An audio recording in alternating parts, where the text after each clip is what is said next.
ناظرین، سدرہ عربی زبان میں بیری کے ایک درخت کو کہا جاتا ہے، لیکن اکثر ریسرچرز کا کہنا ہے کہ سدرۃ المنتہا کے درخت کو دنیا میں موجود بیری کے درختوں سے مشابہ نہیں قرار دیا جا سکتا۔ یہ اللہ تعالیٰ کی ذات ہی اس چیز کو بہتر طریقے سے جانتی ہے کہ سدرۃ المنتہا ہے کیا۔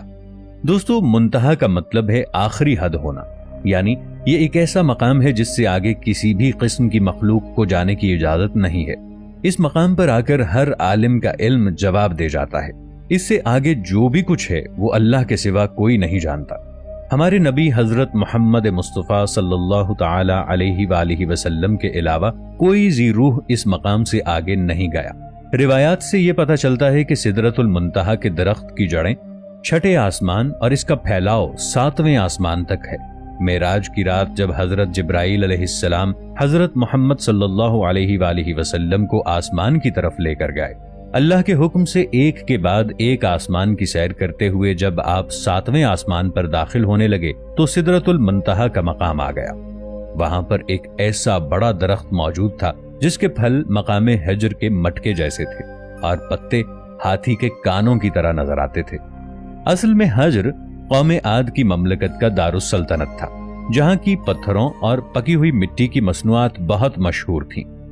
17ویں صدی میں شام، لبنان اور روم کے علاقوں میں ایک سدرہ نامی درخت پایا جاتا تھا۔ دنیا کی بدلتی ہوئی آب و ہوا اور موسمی تبدیلیوں کی وجہ سے 1937 میں اس درخت کی نسل ختم ہو گئی تھی۔ ماہرین نباتات نے اس درخت کی اونچائی 150 فٹ اور گولائی 40 فٹ لکھی ہے۔ اس درخت پر لگنے والا پھل بھی بالکل حجر کے مٹکوں جیسا تھا۔ اس تاریخی درخت کے جلال اور عظمت کو دیکھ کر انسان حیرت میں ڈوب جاتا ہے۔ یہ درخت اپنے دور کا ایک بہت خوبصورت اور عظیم درخت تھا۔ شاید اس حوالے سے بھی آپ نے سنا ہو کہ کیا زمین پر جو پانی ہے وہ سدرۃ المنتہا کی جڑوں سے آ رہا ہے۔ احادیث شریف میں ہے کہ زمین پر بہنے والے دریائے نیل اور دریائے فرات سدرۃ المنتہا کی جڑوں میں سے نکلتے ہیں۔ دریائے نیل اور دریائے فرات کا شمار دنیا کے عظیم ترین دریاؤں میں ہوتا ہے۔ ایک اندازے کے مطابق ان دریاؤں کی عمر 30 ملین سال سے بھی زیادہ ہے۔ سوچنے والی بات یہ ہے کہ ان دریاؤں سے پانی سدرۃ المنتہا سے کیسے آ رہا ہے۔ معراج کی رات جب آپ صلی اللہ علیہ وآلہ وسلم سدرۃ المنتہا کے مقام پر پہنچے تو انہوں نے دیکھا کہ اس درخت کی جڑ سے 4 نہریں نکل رہی ہیں۔ حضرت جبرائیل علیہ السلام سے پوچھنے پر حضرت جبرائیل علیہ السلام نے عرض کیا کہ 2 نہریں جنت المأوا میں جا رہی ہیں، جبکہ 2 نہریں زمین پر دریائے نیل اور دریائے فرات میں نکلتی ہیں۔ اب سوال یہ پیدا ہوتا ہے کہ یہ مقام کہاں واقع ہے؟ کیا یہ کسی دوسرے سیارے پر موجود ہے یا سدرۃ المنتہا کسی دوسری کائنات میں ہے؟ یہ بات تو طے ہے کہ سدرۃ المنتہا اور زمین کے درمیان اربوں کھربوں سال کا فاصلہ ہے۔ سوچنے والی بات یہ ہے کہ زمین اور آسمان کے درمیان اتنا فاصلہ ہونے کے باوجود سدرۃ المنتہا کی جڑوں سے نکلتا ہوا پانی زمین تک کیسے پہنچ رہا ہے؟ سائنسدان ہمیشہ سے اس بات پر غور کرتے رہے ہیں کہ زمین پر پانی کی دریافت کیسے ہوئی، یا پھر یہ کہیے کہ اس کی ایجاد کیسے ہوئی، یا یہ کن کیمیائی عوامل سے بنا۔ سائنسدانوں کے مطابق زمین پر پانی کی ایجاد کیمیائی عوامل کے ذریعے ہوئی تھی۔ جدید ریسرچرز کے مطابق زمین پر پانی کسی دوسرے سیارے سے آیا ہے۔ 20ویں صدی کے بعد کچھ سائنسدانوں کا یہ نظریہ تھا کہ زمین کے وجود میں آنے کے فوراً بعد یہاں پر کئی سال تک شہاب ثاقب کی مسلسل بارش ہوتی رہی، اور عین ممکن ہے یہ شہاب ثاقب اپنے ساتھ پانی بھی زمین پر لائے ہوں۔ اگر دریائے نیل اور دریائے فرات میں موجود پانی سدرۃ المنتہا کی جڑوں سے آتا ہے تو سائنس اس بارے میں کہتی ہے کہ خلا میں جتنی دور دیکھا جا سکتا ہے اور اس سے یہی نتیجہ اخذ کیا جا سکتا ہے، کہیں سے بھی یہ اشارہ نہیں ملتا کہ آسمان سے کسی ذریعے سے زمین پر پانی آ رہا ہے۔ اب سوال یہ پیدا ہوتا ہے کہ سدرۃ المنتہا کی جڑوں سے نکلنے والا پانی دریائے فرات اور دریائے نیل میں کیسے آ رہا ہے؟ تو دوستو، حال ہی میں کچھ جاپانی سائنسدانوں نے یہ مشاہدہ کیا کہ زمین میں موجود پانی روگ نامی ایک پلانٹ سے آیا ہے۔ یہ سیارہ ہماری زمین سے 300 ملین کلومیٹر دور ایک بہت بڑا پتھر ہے۔ یہ پتھر اتنا بڑا ہے کہ اس کا سائز زمین کے کسی بڑے شہر جتنا ہے۔ یہ سیارہ اربوں کھربوں سال کی مسافت طے کر کے ہمارے نظام شمسی میں پہنچا۔ کیا یہ سیارہ جس جگہ سے آیا ہے وہ سدرۃ المنتہا ہے؟ تو اب تک سائنس اس بات کو تسلیم کر چکی ہے کہ جو پانی زمین پر آیا ہے کسی اور مقام سے آیا ہے۔ دوستو، آئیے اب اس بات کو جاننے کی کوشش کرتے ہیں کہ سدرۃ المنتہا کی جڑوں سے نکلنے والا پانی ہماری زمین پر کیسے پہنچ رہا ہے۔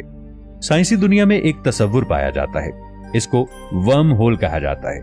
ورم ہول کائنات میں موجود ایک ایسا دروازہ سمجھ لیجئے کہ جس کے ذریعے کروڑوں اربوں کھربوں سال کا فاصلہ پلک جھپکنے میں طے کیا جا سکتا ہے۔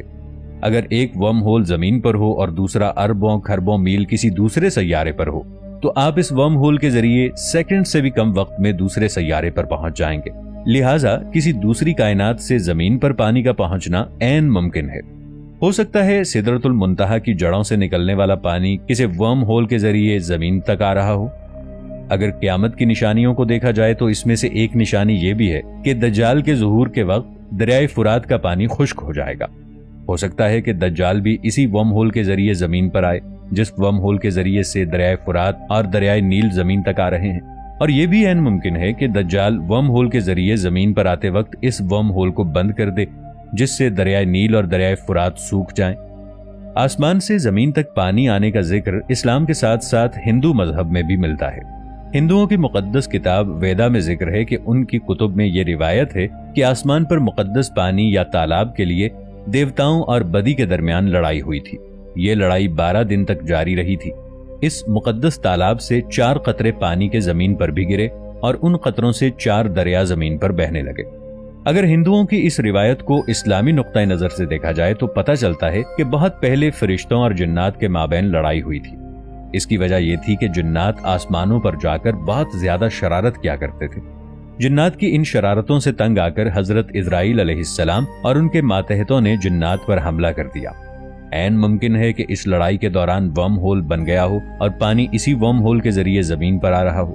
اس سارے عمل کو اللہ تعالیٰ نے قرآن پاک میں یوں ارشاد فرمایا ہے: ہم ہی نے آسمان سے ایک اندازے کے مطابق پانی نازل کیا اور پھر اس کو زمین پر ٹھہرا دیا، اور ہم ہی اس کے نابود کر دینے پر قادر ہیں۔ ایک مسلمان ہونے کی حیثیت سے ہم سب یہ بات جانتے ہیں کہ اللہ تعالیٰ نے حضرت محمد صلی اللہ علیہ وآلہ وسلم کو معراج کی رات آسمان پر بلایا تھا۔ سب سے پہلے وہاں آپ نے تمام انبیاء کرام کو بیت المقدس میں نماز پڑھائی، پھر آپ براق میں سوار ہوئے اور تمام آسمانی راستوں کو پار کرتے ہوئے 7ویں آسمان سے ہوتے ہوئے آپ اللہ تعالیٰ کے عرش تک پہنچ گئے، جنت اور جہنم کو دیکھا، پھر تمام انبیاء کرام سے ملاقات کی۔ ان تمام مراحل کو طے کرتے ہوئے آپ کو 1 منٹ کا وقت بھی نہیں لگا، گویا وقت آپ کے لیے تھم گیا تھا۔ زمین سے ہوتے ہوئے 7 آسمانوں تک 1 سیکنڈ سے پہلے جانا ایسا ممکن تو نہیں لگتا، لیکن کیونکہ یہ آپ صلی اللہ علیہ وآلہ وسلم کا معجزہ تھا، اور معجزہ ہوتا ہی وہ ہے جسے انسانی عقل تسلیم نہ کر سکے۔ مگر حیرت انگیز طور پر آج کی سائنس اس بات کی وضاحت کچھ اس طرح کرنے پر مجبور ہے۔ ایسی باتیں جنہیں اس زمانے میں لوگ صرف ایک معجزہ تصور کرتے تھے، آج کے انسان اسے سائنسی طور پر ثابت کر چکے ہیں۔ دوستو، اگر دیکھا جائے تو سدرۃ المنتہا یعنی جو اس مقام پر بیری کا درخت ہے، اس میں بلیک ہول کی خصوصیات بھی بیان کی جاتی ہیں۔ جہاں تک اس دنیا اور کائنات میں موجود تمام مخلوقات کی حد ہے، ہمارے آقا حضرت محمد صلی اللہ علیہ وآلہ وسلم کے سوا کوئی بھی اس حد سے آگے نہیں بڑھ سکا۔ اس بات کا ثبوت ہمیں ایک بلیک ہول اور بیری کے درخت کو دیکھ کر ملتا ہے، کیونکہ دونوں کا ڈھانچہ ایک ہی ساخت کا ہے۔ اور دوسری بات، سورۃ النجم کی آیت نمبر 16 میں اللہ تعالیٰ نے ارشاد فرمایا کہ اس درخت پر بالکل اندھیرا چھایا ہوا تھا، یعنی وہ درخت اندھیرے سے کور تھا۔ یہ بہت زیادہ حیران کن نہیں ہے، کیونکہ سپیس کو دیکھ کر پتا چلتا ہے کہ سپیس میں ہر طرف اندھیرا ہی ہے، مگر اللہ کی ذات خاص طور پر اس چیز کا ذکر کر رہی ہے تو سوچیں کہ اس بات میں کوئی تو خاص امر موجود ہے۔ جی ہاں، بالکل ایسا ہی ہے۔ اگر سپیس میں کچھ جگہ ایک سے بڑھ کر ایک سیاہ ہے، مگر بلیک ہول سے زیادہ سیاہ کوئی جگہ نہیں ہوتی، کیونکہ بلیک ہول روشنی کو بھی اپنے اندر جذب کر لیتا ہے، اور ایک بیری والے درخت پر سیاہ ترین اندھیرے کا چھا جانا اسی طرف اشارہ ہو سکتا ہے۔ بلیک ہولز کو اندھیرے کی وجہ سے ڈائریکٹ دیکھا یا ڈھونڈا نہیں جا سکتا، مگر خاص آلات کی مدد سے جب سائنسدانوں نے ستاروں کے مد و جزر میں اس بلیک ہول کی گریوٹی کی وجہ سے تبدیلی محسوس کی تو وہ سمجھ گئے کہ ان کے آس پاس کوئی بلیک ہول موجود ہے۔ اور دوسری بڑی وجہ جو انہیں دیکھنے میں رکاوٹ پیدا کرتی ہے، اس کا نام گریویٹیشنل لینزنگ ہے۔